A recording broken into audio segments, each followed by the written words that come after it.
Hey, this is Deitrick Haddon. You're locked into Gospel Goodies. Don't go nowhere.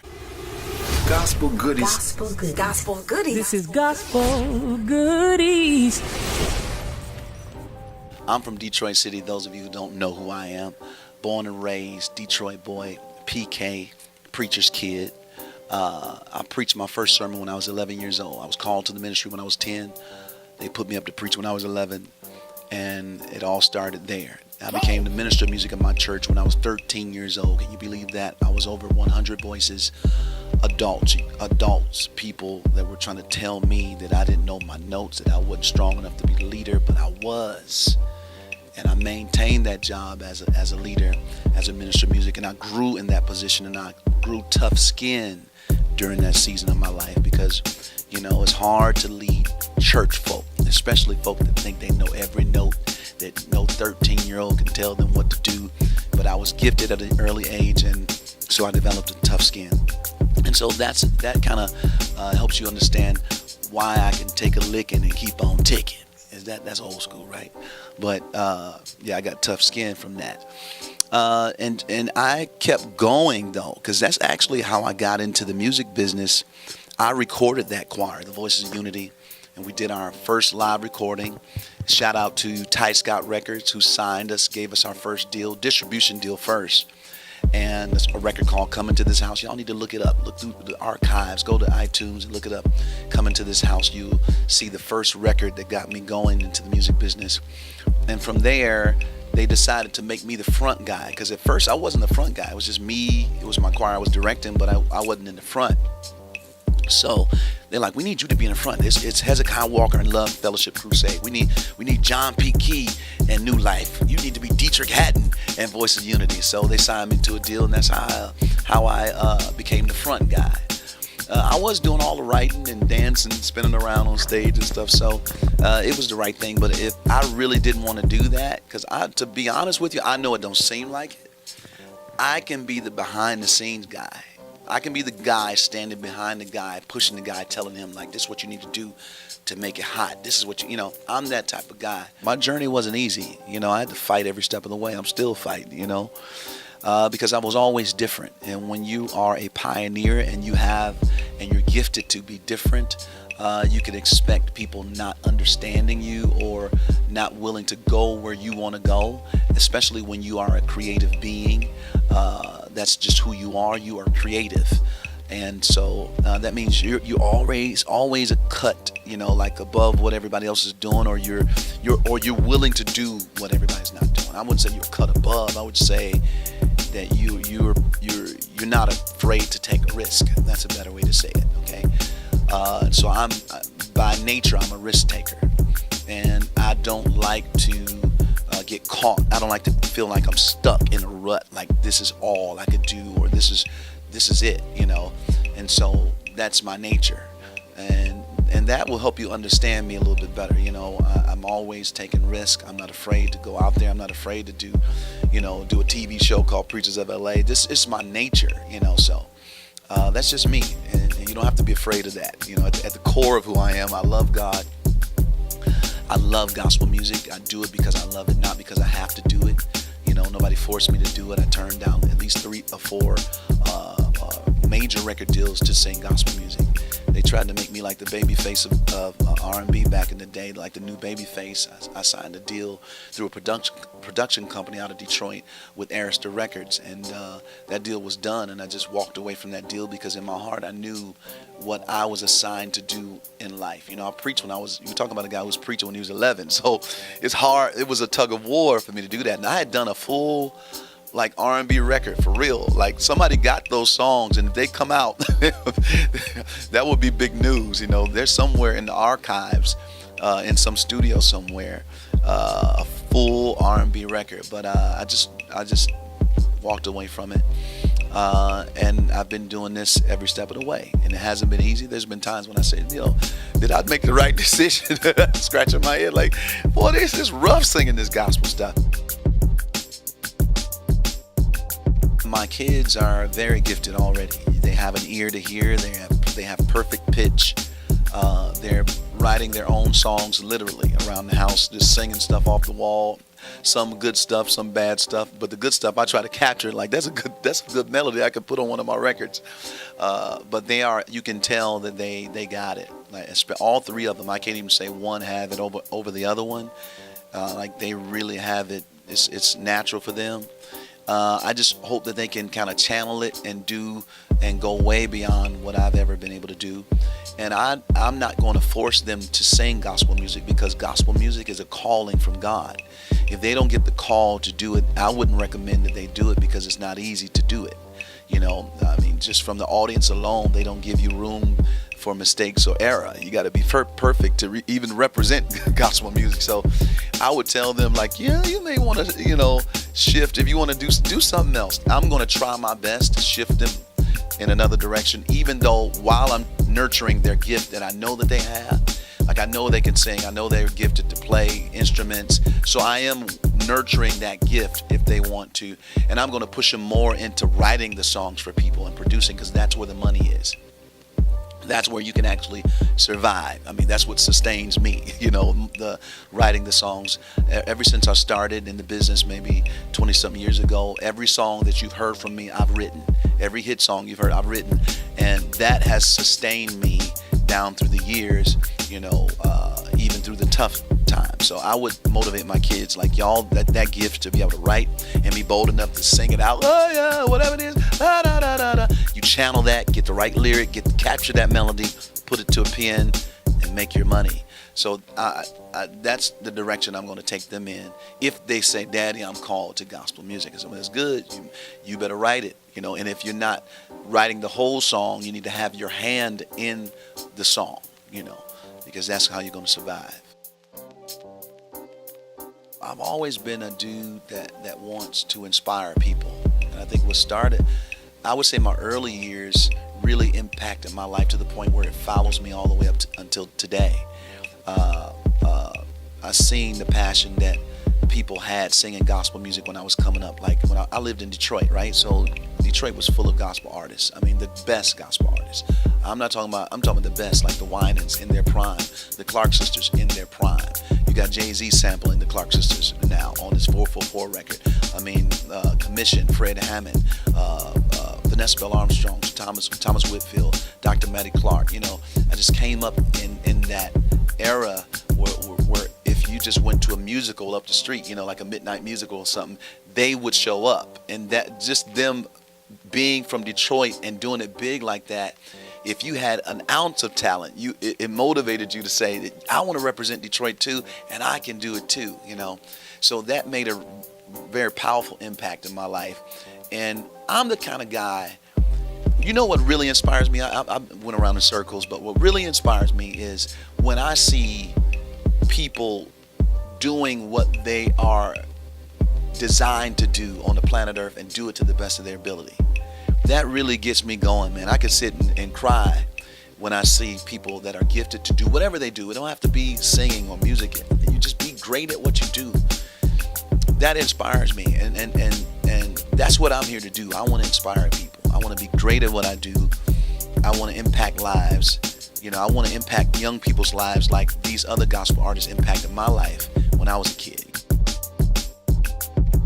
I listen to all music. I don't just listen to gospel music. I'm a big fan of like the 80s, to be honest with you. The synth sounds, like there was a certain sound and a certain rhythm that the 80s brought. And certain artists, they just bring that hit sound, and I tried to infuse some of those things in there and some 90s in there, but I like for it to organically happen. I don't want it to override the record and where the record is about that. The record is a worship album and it's live, but I definitely wanted those feel-good things, those elements in the music, those things that are familiar that make you say, wow, that, how could you put that and make that a worship song? That's amazing, And I really feel like we accomplished it. I believe this is like one of the best projects I've done. I say that every time I put out a record, to be honest with you, but this is the best record I've done now, okay? And I promise you, I'm really going for that, like that thriller of gospel music, that thriller. Michael Jackson did like the ultimate gospel record. I'm not gospel record, but the ultimate record, period, the pop record. I think we all artists, we all should be in pursuit of the best work that we we could ever do. So I believe this record is amazing. It is, you got to listen to it for yourself, but I'm in pursuit. This is like the Off the Wall. Like, when you look at Michael Jackson's career, like when Off the Wall came out, it was amazing. It had it had all PYT, it had all these hit songs on it, right? And you like, it can't get no better than that. But Michael, in his mind, he's like, I'm going for Thriller. I got Billie Jean in my heart. I got, Thriller on my mind. While y'all rocking the Off the Wall, I'm ahead of y'all. So that's what I'm in pursuit of. I'm in pursuit of that thriller of gospel. I'm gonna hit it before I hang up my boots. I'm gonna hit it. I don't think you're really living if you're not living with God at the center of your life. You're not maximizing your opportunity and maximizing your life. A life without God is rough. You got to have faith. It got to be something bigger than you and greater than you. If you're just living your life based on what you could do and what in your mind, and that's limited. When you put God in the equation, the supernatural takes place, the spiritual takes place. I'm not talking about the religion. See, man makes religious rules and all that stuff. I'm not down with that either. I've been in church all my life, and I've been on that side of the Christian faith where it's dogmatic religious. But then me growing into who I am, I realized that Deitrick is not really a religious person at all. I don't even do that. That's not even my style. Like, you can tell, I got on earrings, I got tattoos. Like, I'm a castaway for a whole lot of people, But nobody can take God from me. I know I have a relationship with God. He called me when I was 10, when nobody else was around. It was just me in a room by myself, and the voice of God spoke to me. I preached my first sermon when I was 11. I have faith in God. I've had it for years, and that relationship with God has carried me through some tough seasons, man. When church folk threw me away, when some of y'all threw me away, it was my relationship with God I was able to hold on to, and it has carried me thus far, where I can continue to do what I'm assigned to do and continue to bring you gospel music, continue to inspire people, and so, man, I'm telling you, if you're living without God at the center of your life, or without an awareness or respect for God in your life, you're doing yourself a disservice. You're not maximizing your potential, and you're not living your best life. When they sent me over, me in the grass and around the trees, and I said, we need some color on here. Give me a butterfly right on up there. And it was a creative thing. And then I looked it up, and there's different meanings. If you look it up, there's a bunch of different meanings. The butterfly ushers you into the supernatural realm. Did you read that in the definition? It helps people transition over, into a spiritual realm. It also means prosperity, like beauty and color, a colorful life, or a prosperous life. And I told him, make that butterfly gold, because I believe in the blessings of God on people that respect God and meditate on God and pray. You notice I'm there praying and meditating on Him. The Bible says, blessed is the man who walketh not in the counsel of the ungodly, nor standeth in the way of sinners, nor sitteth in the seat of the scornful. But his delight is in the law of the Lord, and in his law doth he meditate both day and night. So you see me there meditating and praying to the Lord in green pastures. Also, when you see the green, that means that God has led me to a peaceful place. So I'm dissecting this album cover for you. So I'm meditating both day and night. You notice the back cover is dark and the front cover is light. So I'm saying this relationship with God transfers both day and night. It doesn't stop, whether it's nighttime in your life, whether it's daytime in your life. The green means that God has led me to a peaceful place. Like, I've gone past the rocky places, the strange land. I made my mistakes, y'all know, but now I'm in like green pastures. I'm meditating. I'm in a peaceful place and I'm in a colorful place, and I'm also in a prosperous place with the butterfly. And I'm more spiritual than I am religious. I'm no longer that guy that was bound by perfection, in the prison of perfection, and people, looking at me at a certain way. I'm now more of a spiritual guy. So that album cover is really deep for those of you that want to be deep. It's deep. all my music reflects where I am at the time, where my spirit is, where my heart is, where my mindset is, and I sing what I hear. Every song I write is what I hear in my spirit, is what I feel. Like if I'm feeling angry, it could show up in the song, If I'm feeling, kind of on edge, it can show up in the song. Yes, even a gospel song, it's the spirit behind the song. So you have to be careful about that. But red, I was really just painting everything red, because that's where I was, like, just let my feelings out, and I was saying, like, it's covered by the blood of Jesus.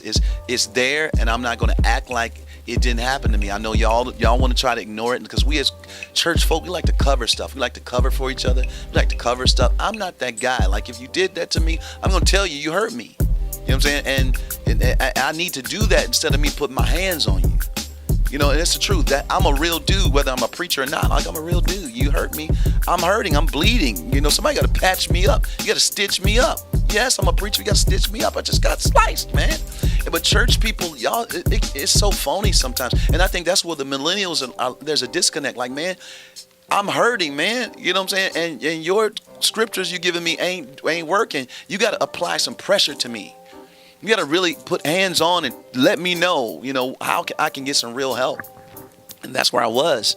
And so that's what that record blesses me. It blessed me to the day. I mean, I was listening to it the other day, listening to God at Work, songs like God at Work. I was listening to I Feel a Breakthrough, then I would listen to Handle This. There's a song called Handle This on that album. It's really good stuff for people that are going through that place. I want to also say this. I know I'm talking long, but I think it's important for us to write music that reflects where we are, and not just write music like we're up in the clouds and we don't have real life happening, because that's not real ministry. Real ministry happens when you can really express to people and be transparent and let them know this is real pain. I've gone through it, and you can come out of it because I came out of it. And so I'm very aware that I should put my testimony in the song. So somebody's may be going through that right now. I'm not the only one that's been betrayed. I'm not the only one that's been hurt. I'm not the only one that's had a baby out of wedlock. I'm not the only one that's been divorced. I'm not the only one that had people try to put me on blast and disrespect me. You know what I'm saying? I mean, so it's important that gospel artists put your experience on wax or digital, whatever, Pro Tools now, it ain't wax, but so that those that will listen, they can be healed. It can help them through the rocky place. And so when I went to the Masterpiece record, it was me like just coming to grips with the fact that it all worked. The good, the bad, the ugly, it's beautiful. It may be red, but when you look back, when I look back from Masterpiece, I'm like, man, this is beautiful. I was throwing paint everywhere, but God knew what he was doing. And it's a masterpiece, and it was me just sharing, kind of giving a little bit more of my testimony.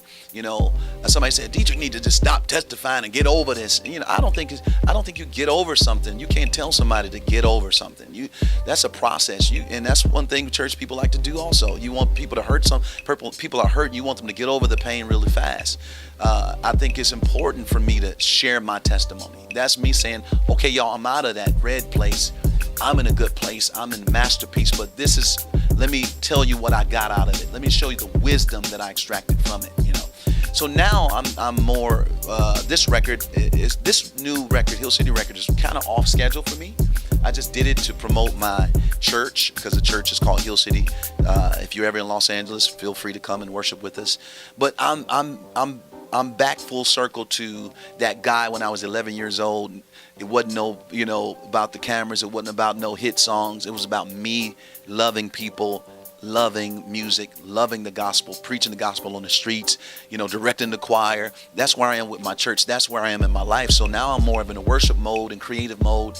The past is over. Now I'm back to my creativity, and just, giving it the way I hear it, and it's a beautiful thing, and no telling where we're going next. I'm excited about it. If you go and support it, man, the tour is happening. I want to bring everybody a tour that like we've never seen in gospel. Like I want to really do the creative that's in my heart for like this worship camp. I have a vision to do a tour that's out of this world, like where the whole family can come and enjoy it, and we give you a show. Like, I know they don't like to do shows for gospel concerts. The preacher get up and say, we don't need no entertainment.